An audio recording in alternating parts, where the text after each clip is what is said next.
Sekeres Price for Monday, March 4th, 2024, coming to you from the Go-Goat Sports Studio, built by Arbor Lee here at the iconic Wall Center, downtown Vancouver. If you're planning a wedding, they have wedding specialists here at 55,000 square feet of striking indoor-outdoor space. Email the wall, sales@wallcenter.com. Matt Sekeres alongside Blake Price. Welcome back. Grady Sass hitting switches, conducting things.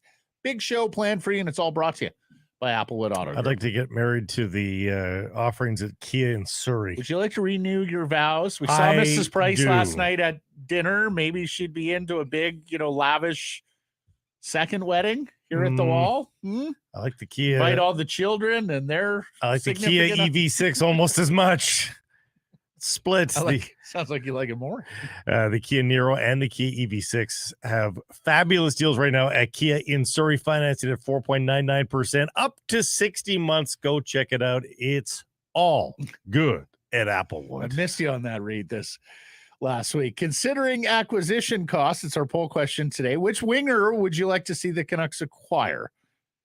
Jordan Greenway, Tyler Toffoli, Jake Guentzel, other, and if you are voting other, specify in reply, vote at Sekeres Price on Twitter and YouTube. First of all, welcome back. Thank you. Did you shred some pow? So much gnar. It was... You dropped a new term. We went for dinner last night, too, and shout out to Mike and Melinda Coghill and everybody at Yellow Dog and Foolish Winery. We had a fantastic time at Folk on West Broadway. I drank more wine than I think I have. It's been a while since I've drank that much wine. As you know, I'm more a beer guy.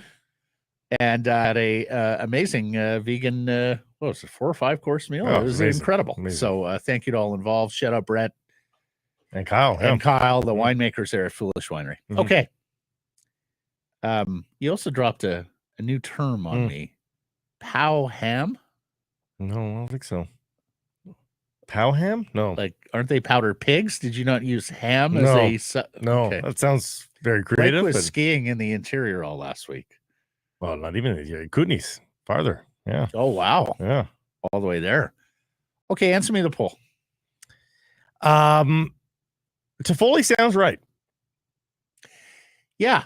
When Corrado dropped his name a couple weeks, it was the last week or the week before, I forget. Last week, yeah. Last week. I said, Frankie, give me your trade deadline wish list. And he goes, man, it's got to be Toffoli. It doesn't.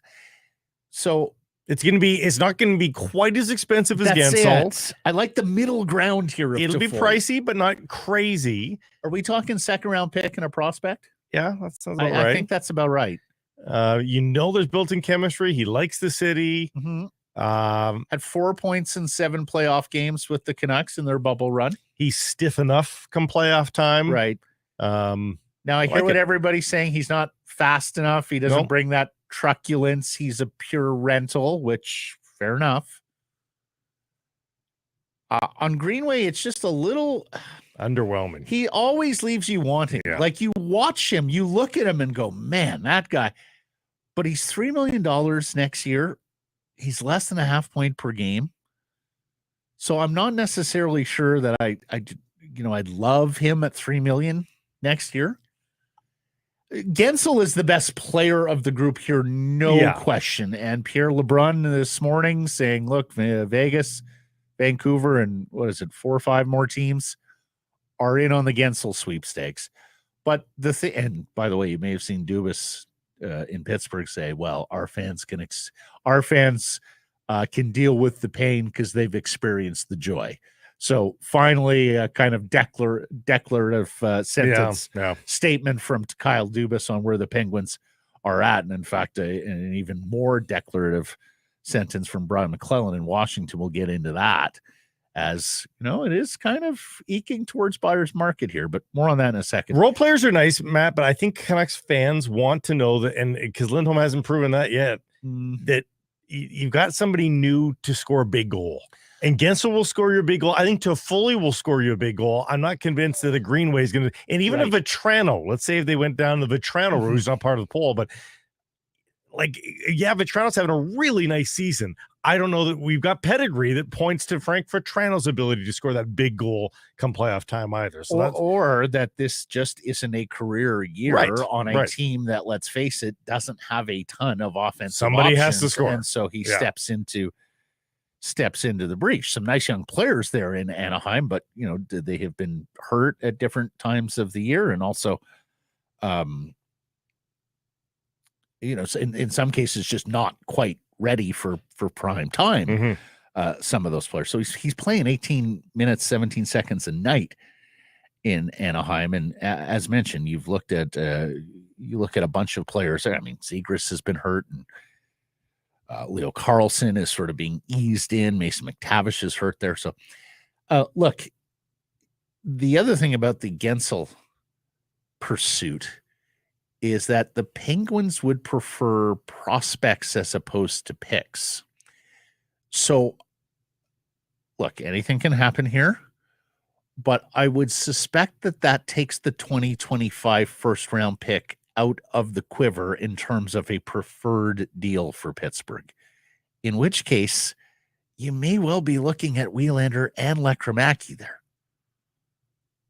if you want to keep Hoglander out of the deal.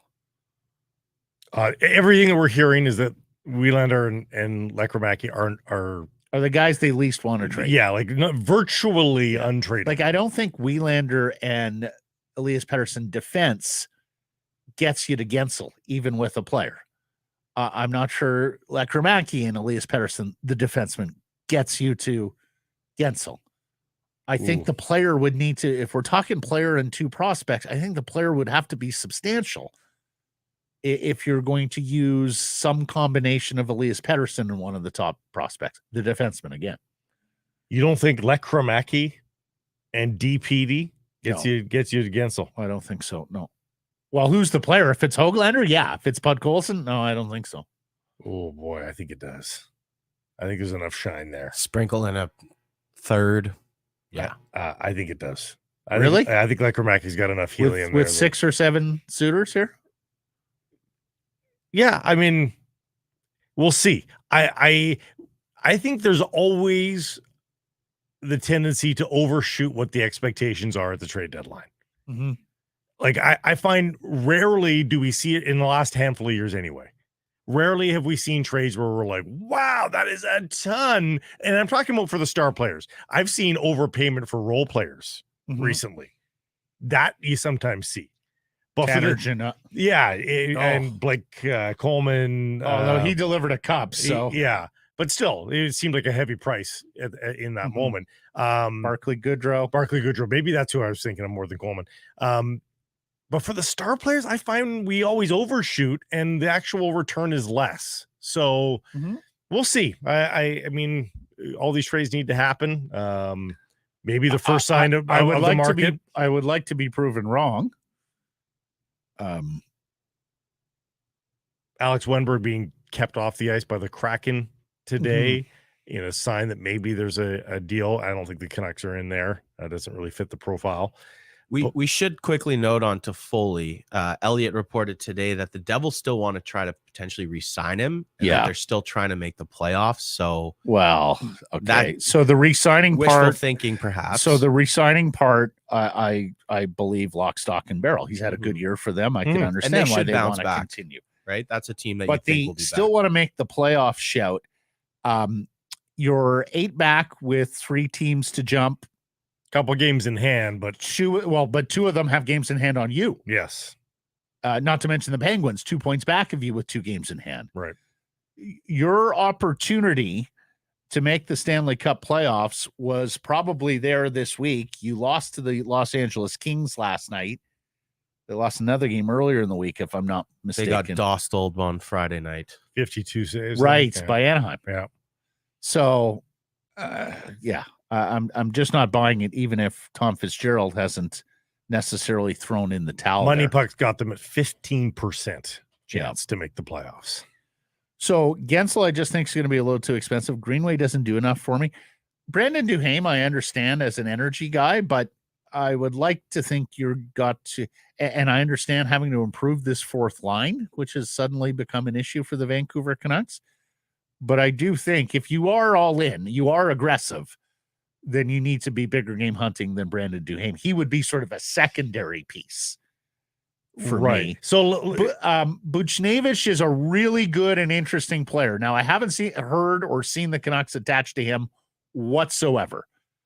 And I know that Doug Armstrong in St. Louis has pointed towards the future, but I also know that Buchnevich could well be a piece that an expanded field of suitors would be after this summer, as opposed to just the playoff clubs and teams on the fringes of the playoffs right now. So let's say they get Brandon Duhaime and a guy like Nick Seeler, if it's not Nick Seeler. Grady's been mentioning Chad Ruhwedel. So let's say it's Ruhwedel and Brandon Duhaime as the deadline week acquisitions. Yep. Does that feel like a Canucks management team that has said we've done everything we can to go for the Stanley Cup this year? No. I just don't think that's going to be the path. But it also might be a Canucks management team that says, look, we made our move early with Lindholm. We got our biggest piece of business done with Elias Pettersson. We've added a couple of players who we think are going to help our depth. Oh, and by the way, we've signed Phil Kessel, and he's an option for us as well. Yeah, Kessel muddies the water a little bit. I could see that coming down the road. Because the one thing that I do think, believe is that I just do not feel and think like they want to move Wieland or Lekramaki here. No, I don't think they do either. No. I think aggressiveness for the Canucks is in the vein of, would they move the 2025 first round pick? Although I've also seen Alvin say, forget if it was Alvin or Rutherford say, going 2 years without a first rounder is not necessarily they want to do, but that's replaceable. That's further down the road. It's replaceable. And they've also got graduating former first rounders in Wielander and Lekramaki that they quite like, that are trending nicely, that will be jumping into the lineup in a window as soon as next year. Yeah. And in a window where there's some winning expected. And so your draft picks aren't expected to be great anyway. I don't know. It's as an egregious an error. Right. I'm with you. We haven't heard much on Tarasenko, but he's an interesting guy because he's look, there's a school of thought here that Tarasenko is the second best winger available after Jake Guentzel. Mm-hmm. And he does kind of play a talk-it game. Like, this isn't the sleek, skilled Russian of yesteryear. He plays a harder on the puck, in on the forecheck, in the corners game. Kind of like a Podkolzin, what you'd hope him to one day come. Maybe without the 40 goal pedigree. That's a great shout, Grady. I'll say this, for a guy who was infinitely available, have you seen the year Anthony Mantha's having? What's he doing right now? Rehabilitating his value. He sure is. He's a UFA to B. Now he's on 5.7. Teams you would have to think that Washington retains on him. Oh, yeah. Oh, no question. 5.7. He's got 20 goals and 34 points in 56 games this year, playing just over 14 minutes a night. And there's Pacioretty available in Washington as well. He's had an injury-plagued season. You can't trust him. No, I'm not sure you can. He's 35 years old as well. But I bring up those names, Blake, because Washington Capitals general manager Brian McClellan last week, Brian McClellan could not have been clearer. The priority for us is the future of our organization when asked about his trade deadline plans. Mm-hmm. So, that's a team that's on the fringes of it. And he has said, no, it's not about this year. We're about the future. Let me ask you this. The Canucks have used Baines at a nice stretch of games, nice round number of 5. Mm-hmm. Podkolzin comes up, makes his debut, look pretty good. Are they getting looks because they might be needed down the stretch because of people leaving? Like maybe and I know they don't want to trade Hoglander, but are they thinking we might have to trade Hoglander? Who else can step in? Or are they showcasing the proverbial showcase that is much debated? Which of the two is more likely? So I would say both. I would say in Baines' case, it's because he might be needed. In Podkolzin's case, it's more showcase. And I say that because I'm just not sure how much value Arshdeep Baines would have to the greater NHL. Very nice AHL season, but undrafted CHL free agent. And frankly, I think he means more to this franchise who, local kid, scouted him, signed him, developed him into AHL All-Star and now NHL call-up. Totally, but in Podkolzin's case, any I young think player you're leading his talking AHL team is sure going to catch some eyes. Podkolzin, one-time first-round pick, top 10 pick. Clock is very much ticking there. Waiver eligibility at some point.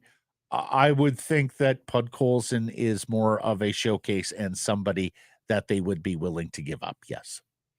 Despite having a nice bounce back year in the AHL, the problem is it's a bounce back year in the AHL.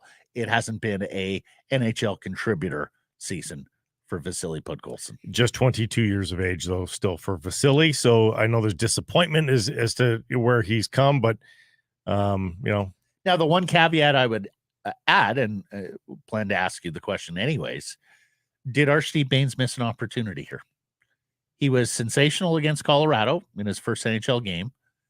I'm not sure he got progressively worse over the course of the week, but he certainly didn't get to the heights of the Colorado game. Took some penalties, yeah. And then and this is despite the fact that Rick Tocchet was saying such praise from Tocchet on this player. Couldn't believe how much praise the head coach was giving a young player who he had barely seen.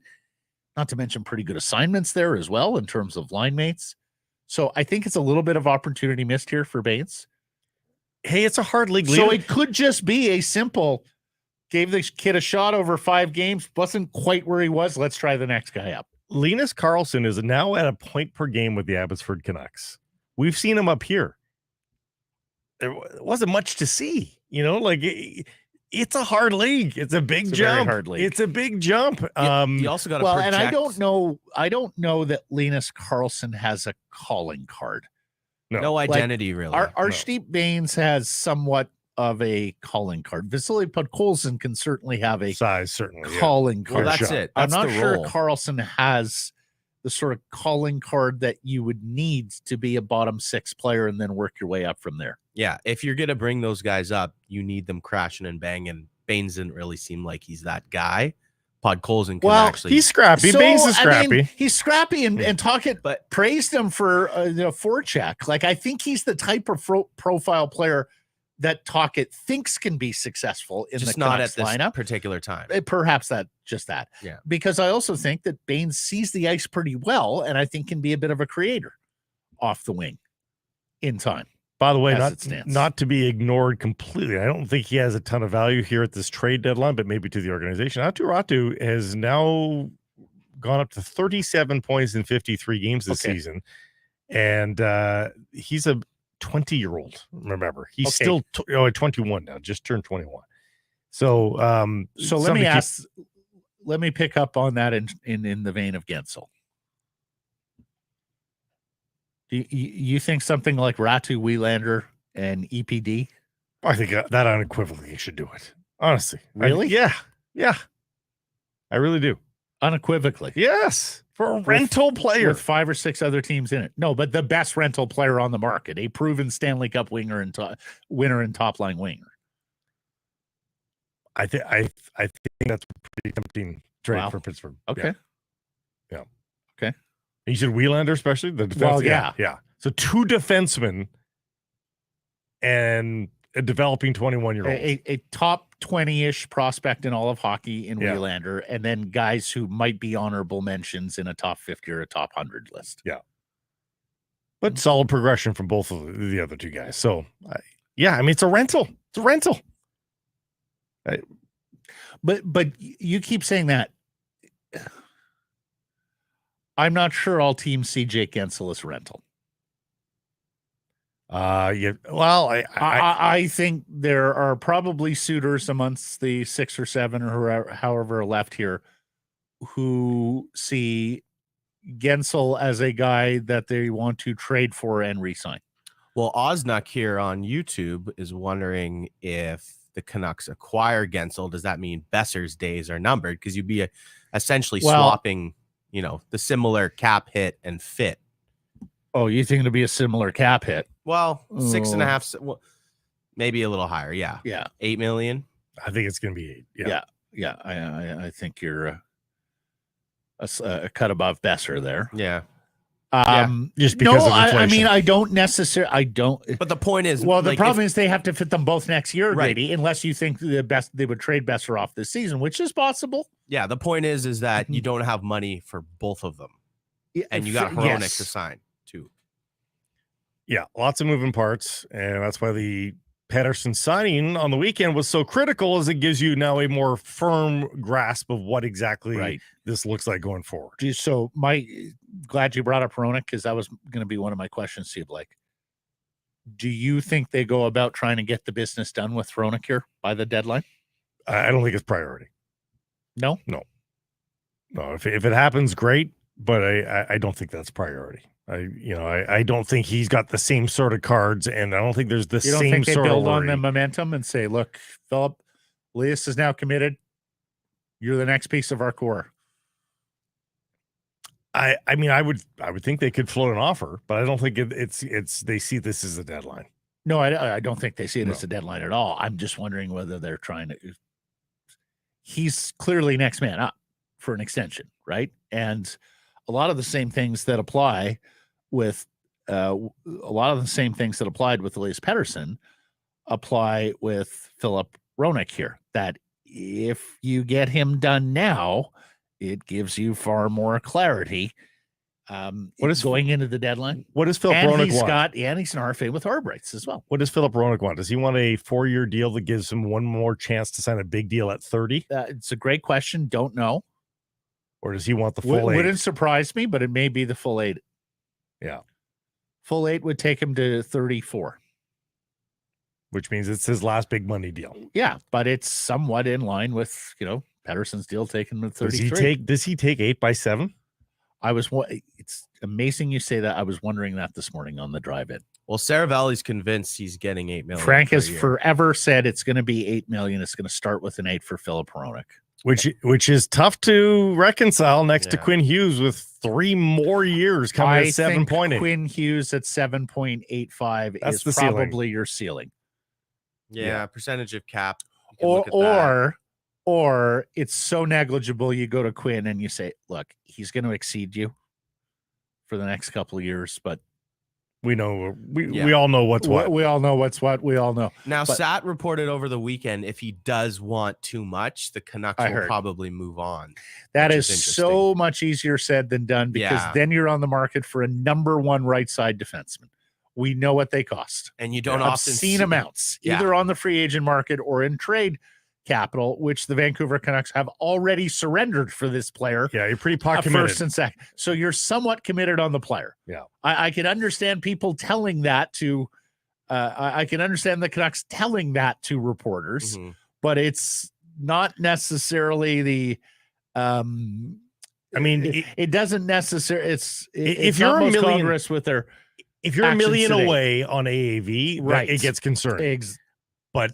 But if you're closer than that and you can make it work, I think. So if you go to answer your question, would I go 8 by 7.85 on Hronek? Yeah, I probably would. And you don't see a right shot defenseman for right shot defenseman trade really in the NHL today. Well, you don't see them traded much at all. Yeah. Grady. Like I remember at this time last year, we went through the calendar year and looked at how many right shot defensemen actually got moved. And it was a very small number, if I recall. And that was with us, including the likes of good prospects like Brock Faber, who has turned into a hell of a defenseman in Minnesota. If you don't hate the player, and by all accounts, they do not hate the player, he's the devil, Oh, Blake, he's been the linchpin to this success. So they're not where they're at without him playing the minutes and producing as he has on the right side. I would think you take him out of the puzzle and it's Jenga, baby. It's falling apart. I would think 8 years, 7 point something. I would try 7.5. I would first I'd offer 7 and negotiate up to 7.5. You're going 7.5. You're going 7.85, right? Just match it. But I think it's a great out for them. We're not paying you more than Quinn Hughes. I agree. We're just flat out not doing it. I absolutely agree. And Alan Walsh has got to hear it. It's kind of like what Detroit had with Nick Lidstrom for all those years. Yeah. Guys, can't pay you more than Nicky. Yeah. And one by one, they fell in line. Why? Winning organization, great culture, had a shot every year. You make that case to Walsh and Hronek. Mm-hmm. But that's where the rising cap comes in, where you almost have to look at percentage of cap and not the for raw sure number. They're going to make those arguments, Grady, Yeah. which is why for me, if you have to creep it slightly above Hughes for the next few years, again, it's a great story to tell Quinn Hughes, right? But it's nickel and diming at that point. Yeah. Honestly, even at 7.8, if you gave him 7 point, he's almost doubling his salary currently. How good does that Hughes contract now look? This looks very good. Thank you, Jim. You want to pat Chris Gear on the back? He's had a rough weekend, Grady. Good job, Chris. Huh? Give you that. I texted him yesterday. I was like, boy, you're brave. Yeah. Multi-tweet threads. Yeah, no need to litigate. No need to litigate. Well, he is a lawyer by trade, Blake. Okay, let's get to our big story. Canucks back to winning.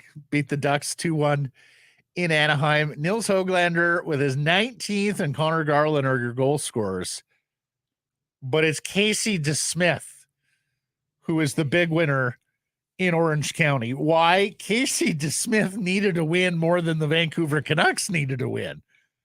After that shellacking he took in Minnesota a week ago Monday where he gave up the 8 goals. He winds up turning away 17 of 18 pucks against, let's face it, one of the bottom dwellers of the National Hockey League. But for DeSmith, any win was going to be a big win. Let's take a listen.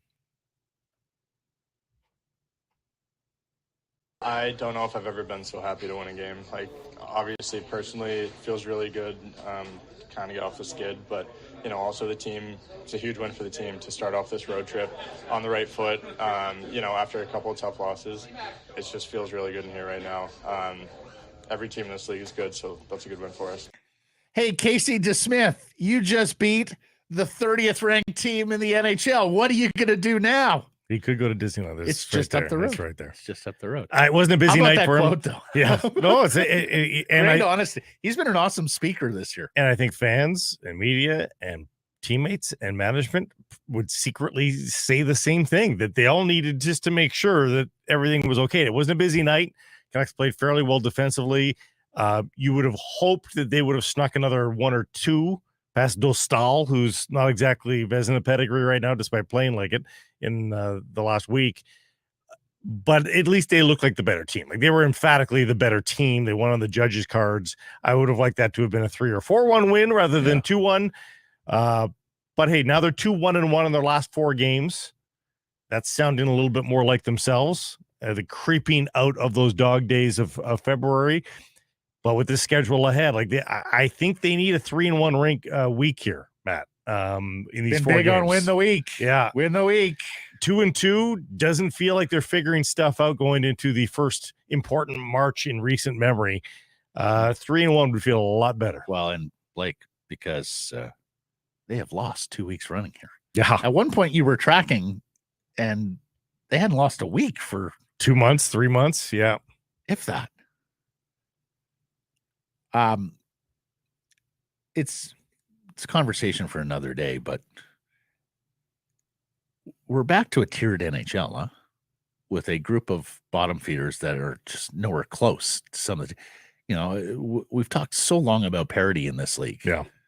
But with the way some teams are managing themselves and tanking and bottoming out, we're back to a tiered league, and that showed up a little. It's a big middle class, though. It's a big middle class. Well, it's a big middle. Like a lower middle class. Yeah, if you will. there's a big middle class because there's, this year in particular, there aren't breakaway teams at the top like we've seen with Boston last year, Tampa in the past. But, you know, several years in a row now, you've had a group of, 5, 6, 7, like really terrible. Yeah. Free spaces on the bingo card. Rick Tocchet also happy about the Casey DeSmith win because he knows he's got to keep Demko fresh for the postseason, probably looking for 5 or 6 more DeSmith starts between now and the end of the year. Here's Coach. Yeah, that's a perfect medicine for him. A 2-1 tight hockey game. He hasn't played in a while. So those are the games, you get his confidence. Might have to get him in again soon down the road here. But, it's nice to grind that win out for Case. We looked forward last week with J-Pat, but you tell me, Blake, you seeing the starts for DeSmith, and how concerned are you with Workload on Thatcher Demko. You know, I think the All-Star break has to be remembered here, and Demko, of course, took part, but wasn't a grind per se, and they still got a number of days off in and around the All-Star break. I'm not super worried about it. I mean, you do need to make sure you're getting DeSmith starts. You don't want him to disappear. You want the confidence to be high. February was a bit of an anomaly. You know, like Demko played so much in February. I don't think we're going to see that a ton. I go back to January. He played on the 9th, the 15th, the 24th. Yeah. You know, something like that in March seems a little bit more doable. Here's why I ask. You're not going to play him Tuesday in LA. You're not going to play him Thursday in Vegas. You're not going to play him Saturday against Winnipeg. And you're probably not playing him Wednesday against Colorado. No. So Jeff has been targeting the game on the 16th against Washington is probably his next go. Yeah. There's Washington and Buffalo back-to-back there. Right. And then there's Montreal as well. Not back-to-back. No. There's 2 days in between. 2 days, yes. yeah. So I would suspect he gets Washington. I suspect maybe he gets Montreal or Calgary. Yeah. The week we'll see thereafter. where Calgary's at that point. If they've jettisoned a bunch of players and they look like an easier route, he plays 2 of those 4 games if I'm Rick Tocchet. And I know he hasn't been good of late, but overall on he's the been season, very good. I had a tweet last night, points in 13 out of 17 starts. So yes. 21 out of a possible 34. For a backup goalie, that is pretty damn good. I know the save percentage is under 900, but hey, the wins and points are still there. And that's all you can ask for. I think it was 1-3-1 going into last night's start, his last 5 Grady. So it's only really been about the shorter term, the nearer term, the most recent results. Podkolzin, we mentioned he's back up. First time in a year we've seen him in the National Hockey League. 1-time 10th overall pick. And look, was not exactly scintillating. Didn't necessarily take you out of your seat, but played 12 minutes and 39 seconds. Here's head coach Rick Tocchet on Vasily Podkolzin. I thought Pod's was pretty good. I thought there's some good moments of holding on to pucks. You know, a couple of system stuff that he'll be fine, but I think for the most part, if you can hold on to pucks for us, get on the forecheck, you know, that's something that we're looking for. The system's a lot more ironclad now. It's a lot more built in than the last time Podkolzin was with Rick Tocchet. So there's going to be some things that he's like, oh, you're doing this now. Okay. So I think that's going to be what he wants to see over the next, again, let's just assume he gets the same Baines treatment, gets 4 or 5 games here to show his stuff. He's going to want to see that come game 3, that he's a little bit more in tune with the system that's going. He is strong, especially down low, whether it's forechecking or even with the possession of the puck. I like that play in the first. He's got it behind the net, swings out in front and sets up Garland for a shot that got deflected. Set up Besser later in the period as well. You know, again, you're in love with the skill set, with the toolbox. You just want to see some bottom line with Vasily Podkolzin. He should be a Tocchet style player. Yeah. Right. And he should be, Tocchet should be able to talk Podkolzin into doing what he needs to do. You would think. He seems like a coachable, amenable young man. You're going to have to eat some pucks. Hold up some pucks. You're going to have to be good on the zone exits and clearing the zone. And then we need you to forecheck. All these things should be in the Vasily Podkolzin tool shed. Yeah. Things that he's able to do. Who knows? Maybe this is the beginning of his NHL career, chapter 2. Hey, you know, Hoglander got taught a really tough lesson last year. Yep. And it worked wonderfully for him. He scores his 19th. Super excited. And it took a while. Took it in the early part of the year. He was still being healthy scratched early in the season. Yeah. But ultimately the message got through, and the Canucks are richer for it, with the guy who's going to get probably to 25 goals or close, almost all of them even strength, by the end of the season. And we talked about Ratu earlier. I think Ratu's sort of learning these same lessons within his own skill set. You know, between Podkolzin and Ratu, shouldn't one of them turn out? I think the dream scenario is they both turn out. Well, of course it is. That might be selfish. No, you're right. Your law of averages, you would think, with the pedigree of both players. Yeah. I would think one of those. You've got an NHL player, at least one NHL player. Yeah. From that pair. Yeah, and worst case, maybe Ratu turns into a scoring forward, and maybe Podkolzin's a fourth liner. Maybe that's just what he is, or vice versa. I have trouble seeing that with Ratu a little bit in the bottom six, but possible. But yeah, bold 2 NHLers, possible. Talk had talked about grinding out a defensive game, and I think the Canucks really needed that. I was really surprised to see this, but because remember we talked about, or it was fact, Quinn Hughes and Philip Hronek were the last pair in the National Hockey League, defense pair, to give up an even strength goal.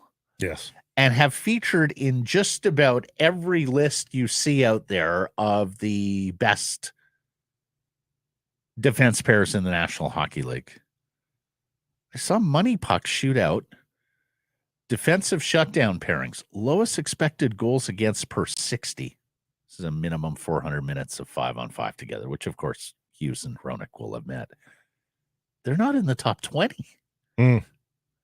Well, the last 6 weeks been tough. It's been tough. It has been very tough on them. And they've had a couple of bad games that have really probably hurt their averages. Yeah, and that Minnesota game is the stat black hole. That's right. Where you're going to be digging. We talked about that with Casey DeSmith. He's going to be digging out of that thing for a while. Hey, good bounce back. I know it's been almost 2 weeks, but good bounce back for Casey DeSmith. The goals against, or the save percentage, though, is still under 900, in part because of that 8 goals allowed game. Goals against is down to 295, but yeah, he's going to be digging out of that for a while, and I think a lot of the Canucks defensive metrics will be digging out of that one. I'd love to see them get a shutout here soon. You know, they got 6 shutouts on the season, none since January the 22nd. That's before the All-Star break. Like, you know, against a team like Anaheim, and you're going to see Anaheim again coming up at the end of the month, against that stretch that we talked about, Washington, Buffalo, Montreal, like, shut somebody down. Like, seal it up. Like, try to put a Mona Lisa up there. Like, the first rule of shutouts is you don't say shutouts. No, that's in-game. In-game. Only in-game? Yeah, you're allowed to talk about shutouts. What do you mean? You're allowed to talk about shutouts, period. Yeah.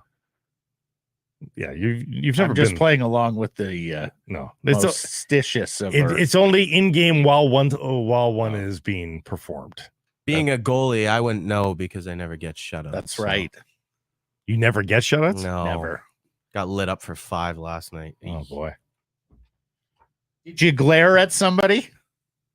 You point at the them? ref for not blowing the whistle when I had the puck covered. Oh, one of those. Okay. You don't glare at your own guys? They came to come get it, and I just shot it across the ice. Oh, you did that. A little temper I wouldn't even tantrum. want to bend down to pick up the puck. Lazy face-off drops. Don't get me started. Lazy face-off drops in men's league. 10:30 p.m. game. Oh, my God. Okay. Enough of that. Just before we leave the Anaheim game, to put a point on it, I saw this from Canucks Army. So the last time they were in Anaheim, Blake, 50 weeks ago, March 19th, 2023. Who's in the lineup? Ethan Bear, Anthony Beauvillier, Kyle Burrows, Sheldon Dries, Vitaly Kravtsov, Andrei Kuzmenko, Christian Wolanin, Colin Delia in goal. Yeah, think of the work that Rutherford and Alvin have done. Yeah. And I know last year around that time, they were totally out of it. And so in some cases, you're resting guys. In some cases, guys aren't, playing hurt or injured. And guys have left. Yeah, exactly. Yeah. Totally get all that. But listen to that list and how further along they are. How many guys would you want on this team right now? I would take Ethan Bear, and that's probably about it. Maybe Burrows for like a 7-8, but man. Yeah, he's not in your lineup. No. Yeah, Blake's talking lineup. Yeah. Although the way McKayev's going, I take Kuzmenko yes. right now. Yeah. Speaking of Mikheyev, is there a world where they jettison that money out here and kind of do the swap? Yes. Like they did with Kuzmenko? Well, so and that brings me back to Guentzel, and that brings me back to Foley. I think we have to be we have to understand that we sit here and pick Ilya Mikheyev apart and hasn't scored in 30 plus games and all of that, and he's having a miserable season, and all of that is correct. I think there would be teams out there that look at it and go, he's coming back off an ACL. He can still be an effective hockey player going forward. It's 2 years of term at $4 million. I'm not tripping all over myself to put him in my lineup or add him, but he could be an asset. Matt, I would totally agree if he was just snake bitten. That's the lack of speed is the part that I don't know that you can snow anybody anymore. Like if you just don't think that'll come back, because a lot of guys will tell you it's the year 2 after the ACL where they feel like themselves. Absolutely. But that's a leap of faith that you're asking that team to make. And so, no, totally get it. But if you can even view him as a neutral asset, meaning you don't have to pay somebody to take him off your hands, then he's a salary that could be very effective in terms of a swap for one of these higher price wingers. Yep. If that's what we're hunting, a higher price winger. Impossible that somebody would take him on. He's really darn close to being need a sweetener to get that salary. I think he's really darn close to that. I don't dispute that. Yeah. I also think, and we've seen this in the past, 32 teams out there in the National Hockey League, they sometimes have wildly different views. Sure. On players. Takes one. And he was injury prone before this knee injury. He was. And he was snake bitten a lot in Toronto. Well, he's never had the hands. So yeah, exactly. So he's not snake bitten. He just doesn't have the hands. Right. You have to understand he's not going to be a 20 goal guy. But I don't think he's putting a 15 goal guy who penalty kills and has speed, or you hope the speed comes back. Like that profile of player still has some value, is still something that would be pliable on the and NHL when he would trade. play with Tavares, it was the same thing as when he was playing with Pettersson. He just can't create. He can't finish chances. So but that's not what we're seeing here. He's not finishing chances. He's not getting. He's not getting chances. Right. That's the concern. And he had there was that cross feed pass through the crease from Miller last night that you just thought, oh man, there's your tap in. Yeah. But he couldn't get there. Hell, give him Yannick Hansen hands at this stage of the game. No, I'm serious. Yannick Hansen gruesome hands. They weren't bad by the end of it. Both would have speedy breakaways on the penalty kill. Ad nauseum. Not score. Yeah. But guess what? I guess what's happening Although when you're Hansen was, to me, a forechecker par excellence. Much better than anything I've seen out of Mikheyev here in Vancouver. That said, both seasons have been compromised by injury. But he was a honey badger. And dog on a bone. I don't think we've ever seen that in any uniform for Ilya Mikheyev. Hey, Lawson Krause makes less than Mikheyev. You and your Lawson Krause. I'm telling you, Taka would love this guy. I loved him in Arizona. The type of guy in the playoffs you win with. Tyler Myers misses his first game of the regular season. That leaves 7 Vancouver Canucks who have played in every game this year. JT Miller, Elias Pettersson, Elias Lindholm as a Canuck and in Calgary as well. Philip Hronek, Quinn Hughes, Brock Besser, and Connor Garland. Blake, that's like the who's who of the roster. It underscores just how healthy, just how fortunate they've been this year to have that group of 7 as healthy all season long. Have they missed Susie some? Yeah. Have they missed Dakota Joshua? Yeah. But those 7 guys being healthy, when Rutherford said at the beginning of the year, everything needs to go right, good health has gone right for this team. Mm-hmm. Now they face something with Tyler Myers, and he's week to week. The reporting here is he's supposed to be back by the playoffs. He does, ironically, make the exact same amount of money as Jake Guentzel at $6 million. There's some reporting that it's only 1 to 2 weeks. So I think he could be back sooner rather than later. So not the huge LTIR cushion. Don't think that's happening. Let me ask, should there be the huge LTIR cushion? You want to tap this up? I look at where your competitors are. Tyler, you have done yeoman's work for us here this season through the first 3 quarters. We're going to sit you down for several weeks here. You'll get a handful of games before the playoffs. And you do that, Matt, and just turn that over there, Tyler. You'll notice the contract extension offer is on the other side. Oh. And it doesn't even have to be that long. It's 10 games or 24 days. Yeah. If you ain't cheating, you ain't trying. Well, and sadly, that's what Gary Bettman's league has become, right?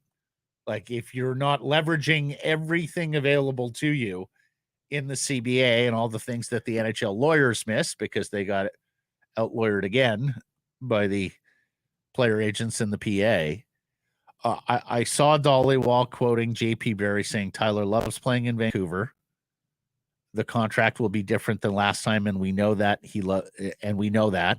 Family lives in Kelowna. He is looking forward to the playoffs, and he should be back soon from injury.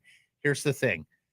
And Tyler Myers and his wife sat down for an extended interview on this a number of years ago, but they had a real scare with their son, who was born premature, who lost something like 80% of his blood and required transfusions and was in the NICU. And they were just so emotional, ecstatic to bring the little guy home because of what everything mom and baby went through. My understanding is there's specific medical needs that are best served here in the province of British Columbia. And so I do wonder whether Tyler Myers would be prepared to sign something extremely bargain to stay here in Vancouver. As you know, like when it comes to matters of that severity with family, with children, you want to do what's best for them, particularly when you've had a long, storied and well-compensated career, as Tyler Myers has, through 3 franchises and a lot of NHL paychecks. Moving sucks. He was the top prospects and rookie of the year. Moving sucks. No matter how rich you are, moving sucks. And he probably does not want to bother going through that whole rigmarole again. So if he can stick it out here for a few more years at a bargain basement deal, and let's face it, like he's still making at least $1 million. Like he's still $1 million player in this league. Give him 2-3 years, perhaps. Yeah. I mean, well, especially since guys like he, and I know people liked to crap on him. He's having a good year. He's having a fine year. Again, if he was a $3 million player, nobody would bat an eyelash at the year. He's playing 19 minutes a night. There are only 2 defensemen and 4 Canucks who play more than Tyler Myers. Mm-hmm. Even with this newly recast defense, 2 free agents and a trade acquisition traded for another team's number 1 centerman, Tyler Myers is still number 5 on your average ice time per game at 18 minutes and 57 speaks seconds. To the dark hole that is the right side of the Canucks defense to some degree. Well, Hronek's above them, but yes. Separate the player from the contract. No, but your second pair right side guy is going to be amongst your leading ice. My point is that he has held that down as we sat there and talked about, Cole, Soucy, Zadorov can all play the right side. Juleson, what a great year he's having. And yet still. They don't want to play the left-hand shot over there. So my point is that he shouldn't be the second pairing right side guy. And when he should be the third. When he hasn't been that, and he's played third pair, he's been totally fine. Yeah. Tyler Myers at a couple million versus $6 million. We're talking essentially 2 different players in the same. Well, that keeps you Hronek, right? If you can get that cost savings, the cost of Hronek and Myers next year is the same as it is this year. And they have to find those value money contracts, whether it's a form of Lekaramaki or, a guy like Baines next year. When you have to pay your stars more, you got to find some value in the margins because your depth naturally will take a hit.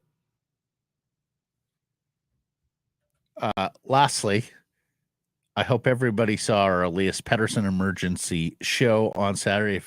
If you're sitting there going, guys, get to the Pettersson contract extension. We did do an emergency show on Saturday. Full show on Saturday morning. Invite you to look that up. Pat joined from the rink and after the press conference at Rogers Arena.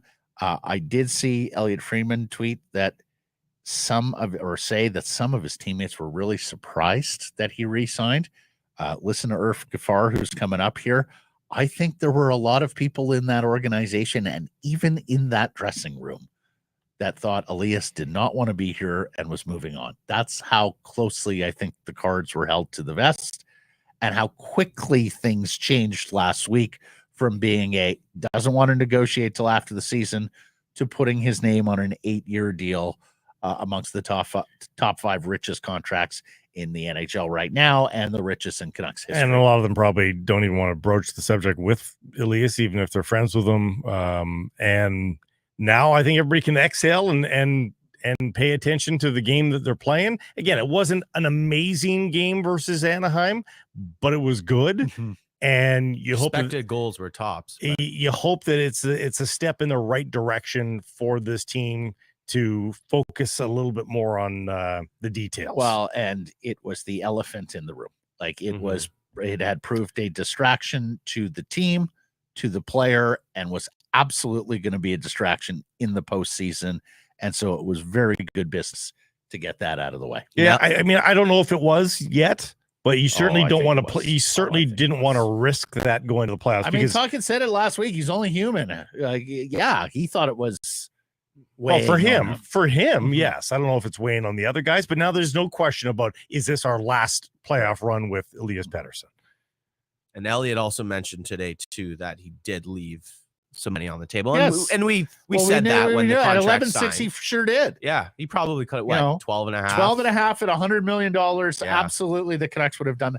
Granted, the Canucks would have done anything to keep him. Well, we said I think the Canucks would have given him $13 million. I think it was a blank check. I absolutely do. Yes. And by all accounts, money wasn't the issue here. As he talked about, he wanted to see where the team was at. He wanted to see, can they put all the pissy poor years behind them? And they've done that. He talked about things like the players they've added, the renovations to the rink. So, absolutely. The Canucks Sports Entertainment needed to prove it was a better and more professional organization. And good thing they've had this season, because I can't imagine the discussion we'd be having this week on trade deadline week with an unsigned Elias Pettersson and another shitty year looking to, meandering its way towards a late lottery pick. Yeah. Can you imagine that, Blake? So done with that story. Oh my gosh. And while we're on that, I mean, I can say emphatically, how many years in a row did we get people texting us saying, you guys just love it. The negativity is great for your ratings.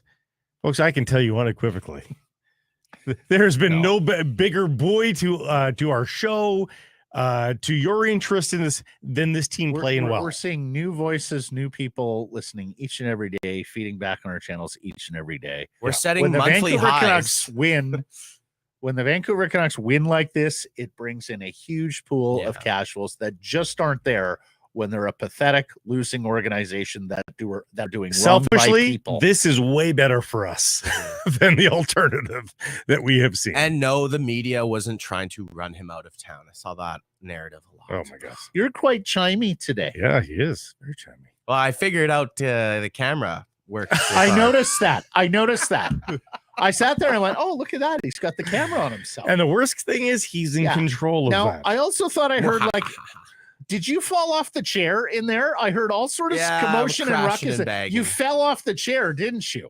Yeah, there's not a lot of real estate back here to maneuver. So garbage cans. I'm sitting here getting to our next point, and I go, what in the hell is going on in there?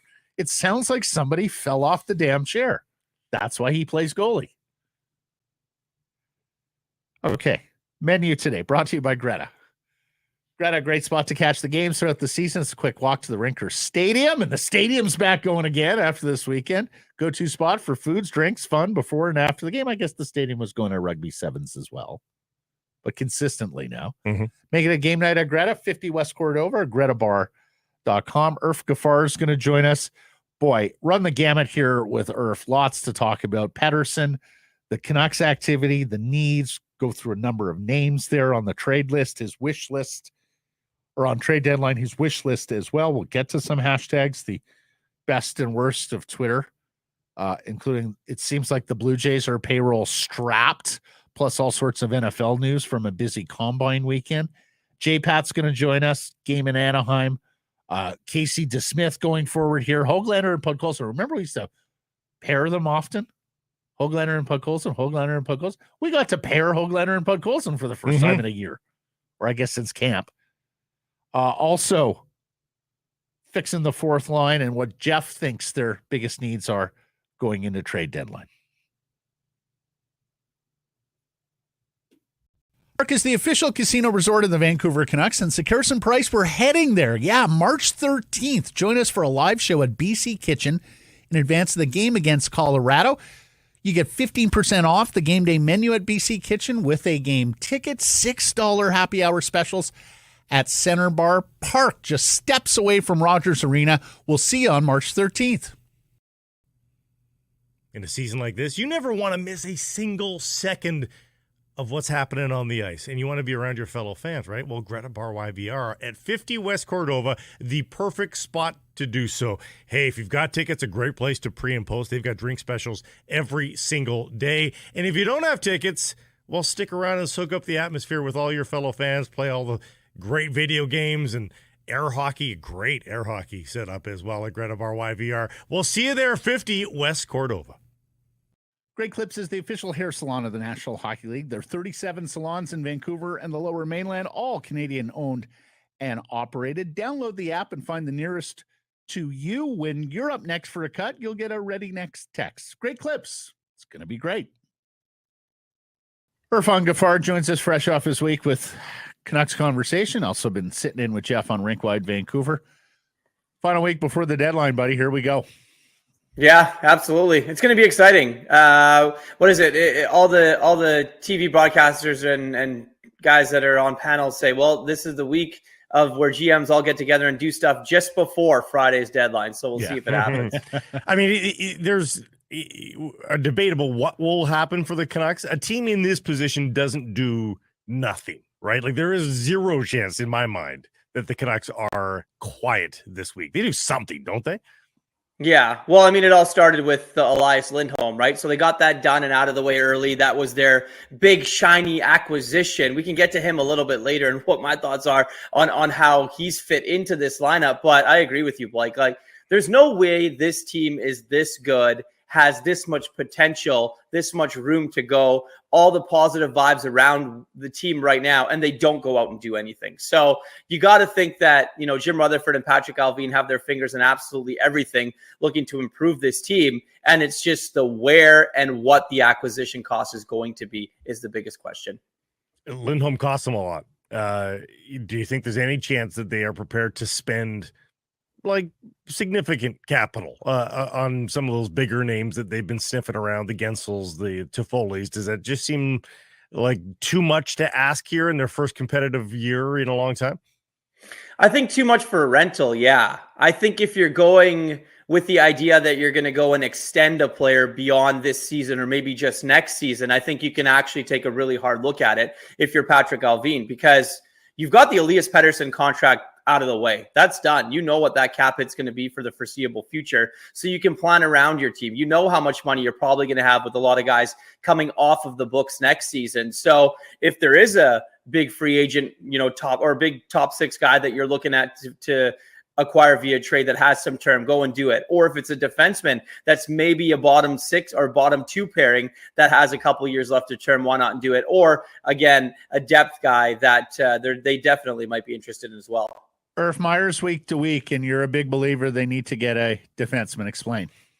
Well, absolutely. I just think that, you know, when a defenseman goes out and you're in the playoffs and you want a guy that's got a little bit of experience of having played in these big moments. Noah Juulsen has been a fantastic story for the Canucks. Once he got into the lineup consistently, you know, he was able to find his game, make the simple pass, make those plays. He lays the body on the line, and he's doing that at a consistent level for the Canucks. But God forbid another player gets hurt again other than Tyler Myers. You know, if it's a big name guy that comes down, your depth guys are really Mark Friedman. And, you know, no disrespect to him, but you need guys that have been in that position before that can come in and play meaningful minutes. I don't need to make an impact on the score sheet, but you don't want to be afraid of guys going in there and making mistakes. And to be completely honest, I'm not sure the Canucks know what they have in Soucy yet. Yes, the games that he's been good, but still, he hasn't been in long enough for them to get an actual read on how he could be potentially come playoff time. Not a lot of chemistry reads there either, No. on how he fits within the team. Never mind just how he is standalone. I mean, he hasn't had that long run to mesh with teammates and see where he lands. No, absolutely. And I think that that's the biggest thing. I don't want to say they don't know if they can trust him, but from the outside looking in, He's a guy that's just been not available to them this season. So you go in with this idea, the deadline's a week away. In my opinion, it's trying to get another defenseman. Doesn't need to be a top 4 guy, but I do think that they would like to try and shore up that blue line as we head down the stretch here. How surprised were you at the events of last week with Elias Pettersson going from not wanting to negotiate till after the season to signing this new 8-year, $11.6 million per year deal? Well, I think that that's the biggest thing, right? The AAV is 11.6. It's pretty good for the team, a team that hopes to be competitive for the foreseeable future here. You know, that's a pretty good number for them. And it's a good number for Elias Pettersson. He's now going to be the 5th highest paid player in the National Hockey League once his contract kicks in.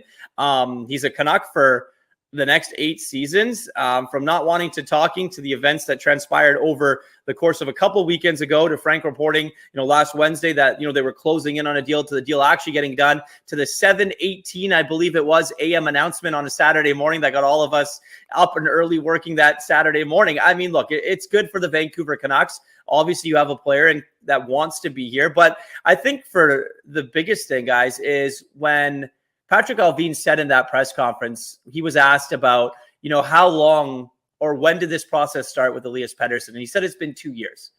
So it's been a 2-year process for them, not only to make Elias Pettersson feel comfortable, but convince him that they're on the right track to winning. Now, that stability with the ownership group, with Jim Rutherford, Patrik Allvin, the coaching staff, the medical staff, the training staff, the nutritional staff, with all the way down to the players. Elias Pettersson needed all of that, and he needed to know that it was going to be, they were all seeing eye to eye, and it was going to be like that, having that stability for this foreseeable future. That's my take on the reason why he ended up signing that contract. Or if you were amongst those, even some of his teammates were surprised by all this, right? You had heard that? Yeah, 100%. I really do believe that it was even getting to the days where even when Frank reported that some of his teammates were still kind of in the dark and didn't know what was going on. So Elias Pettersson did a really good job of keeping this one very close to the vest. I still think that, of the conversations that he had with his family and his friends and those very close to him, that it was right up until those last days, those last hours where he knew what the money was going to be. He knew what the term was going to be. And, did he want to sleep on it and sign it in the morning or sign it the night before, to make everything official? I mean, it was funny. The press conference, they said, when was pen put to paper? And Patrik Allvin said, well, we got to go do that after this. So he hadn't even done it yet, to be completely honest. But I mean, obviously the contract is now done and he's a Canuck for the foreseeable future. Did the Hurricanes trade possibility push it across the line? Was that the gas that was needed? I don't know if it pushed it across the line, but it definitely threw some gas on what already was a pretty big fire that was here in these parts, to be completely honest. I think a lot of people around the National Hockey League and in some circles looked at Jim Rutherford and Patrik Allvin and went, whoa, I don't know if I have the you-know-what to be able to do what you guys did and be able to get this done.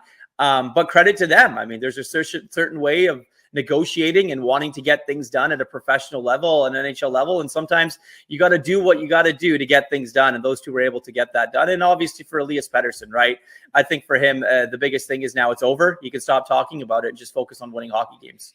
Okay, going to throw a bunch of deadline names at you here. Want to know what you've heard, how active you think the Canucks are on the file, and roughly what you think the cost is going to be. We'll start with Jake Guentzel. Cost is going to be a lot. The Pittsburgh Penguins, it's no secret that, they're going to want a lot for this player. And I think for the Vancouver Canucks, they're going to sit and wait, kind of see what happens here with Jake Guentzel. This one could go down to right up on deadline day. The Penguins are going to get absolutely what they want for him. I'm not sure the Canucks have what the Penguins want.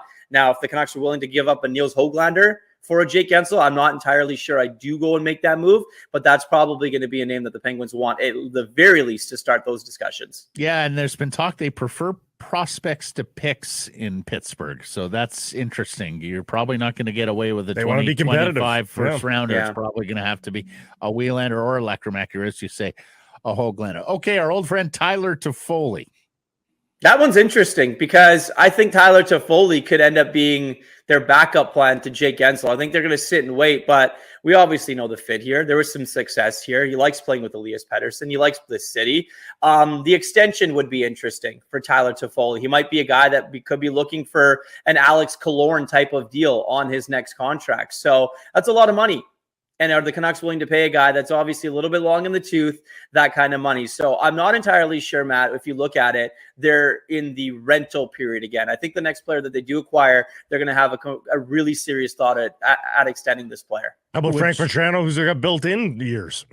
Yeah, well, I think that's the biggest thing. Vatrano would be awesome. I mean, look, there's obviously those rumors out there that him and Elias Pettersson are friends and of that nature, and they would love to play together if in fact it could happen. But again, the Ducks are in the driver's seat, right? They have a lot of players, not just him, guy like Adam Henrique as well, and other players on that roster that a lot of teams would be interested in. So Frank Vatrano, it's got to be, again, prospect and or a player currently on this roster. They've been connected to Jordan Greenway in Buffalo.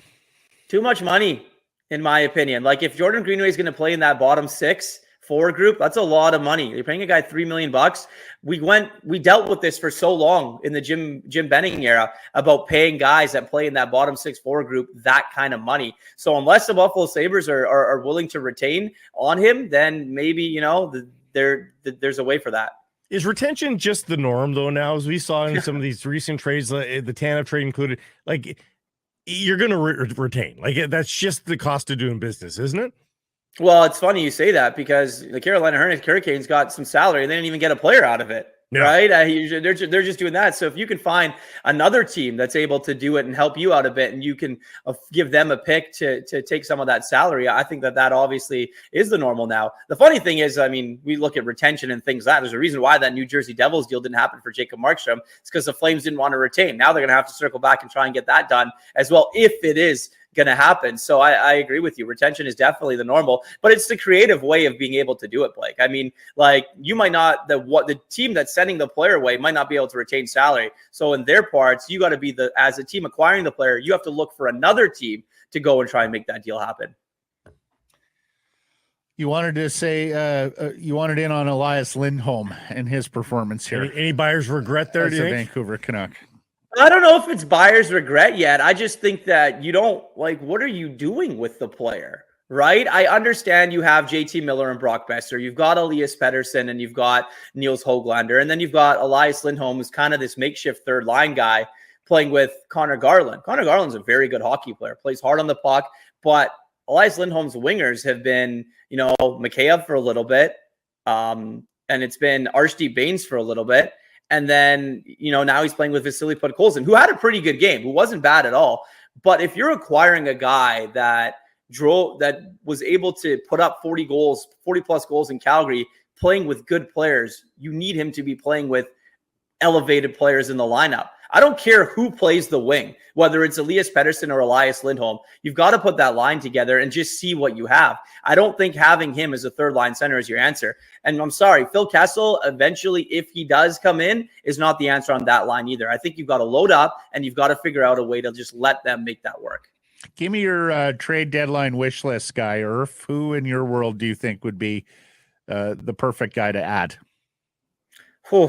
I think right now, if you're looking at it, I agree with what you said, Matt. Tyler Toffoli's probably a fit. I mean, I know the salary, what it's going to be, will probably be pretty large, but I think that he's a guy that has had some success here. You can plug him in, on any of the top 2 lines, and that there's going to be some chemistry there with those players. So that's probably the biggest name for me. As a defenseman, it's difficult, right? I mean, you look at it and you say, like, how are you going to go and get one of these top guys that's out there?